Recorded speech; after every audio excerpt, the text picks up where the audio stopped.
দিয়েছে, তাই রূপ সনাতনের মতো বসে হবে তারা মহাপ্রভুর কৃপা পাওয়ার জন্য প্রধানমন্ত্রী চাকরি ছেড়ে দিয়ে, অর্থমন্ত্রী চাকরি ছেড়ে দিয়ে রামকেলিতে গিয়ে মহাপ্রভুর সঙ্গে মিলিত হয়েছে।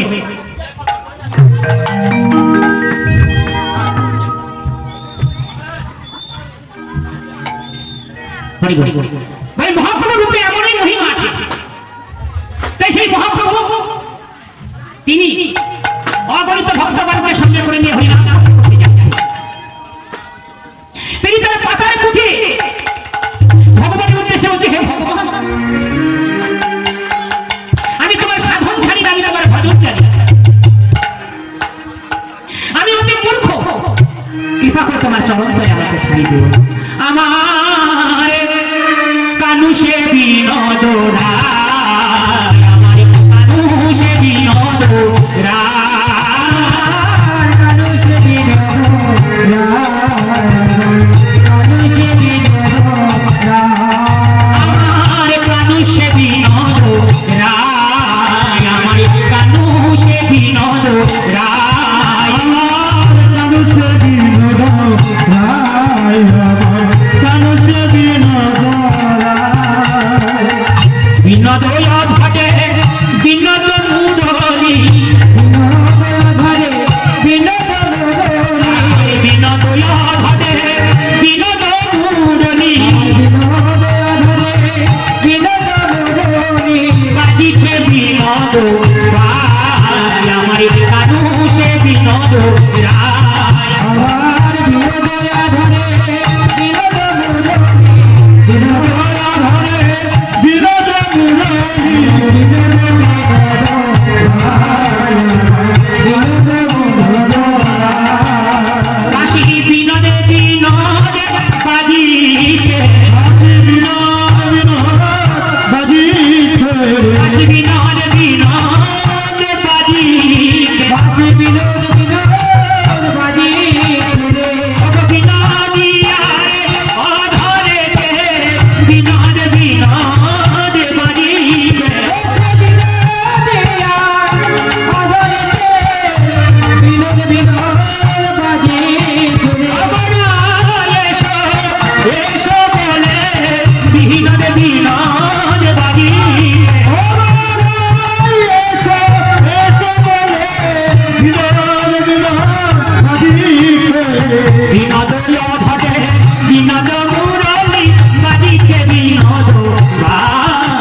মুকুন্দ সরকার গাইছে, তাই না?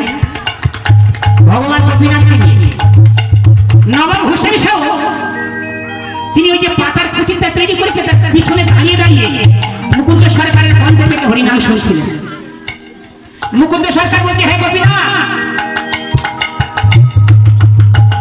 এই জগতের মালিক হলে তুমি, এই জগতের যাহা কিছু আছে সব তোমার সম্পদ, মানুষ মাত্র কেবল রক্ষা করার জন্য রক্ষক হয়ে সেগুলো পাহারা দিচ্ছি, তুমি কৃপা করো, তুমি রক্ষা করো। নবাব হোসেন শাহ যখন শুনছে গোপীনাথ ভগবান তাকে মুকুন্দ সরকার ডাকছি, মহাপ্রভুর নামে শুনতে শুনতে নবাবের হৃদয়টা গলে গেল। নবাব সাহেব দেখছে মুকুন্দ সরকারের মাথাকে যেন ময়ূর পাখা দিয়ে হাওয়া করছে, আর মুকুন্দ সরকার বলছে, হে কৃষ্ণ করুণার সিদ্ধ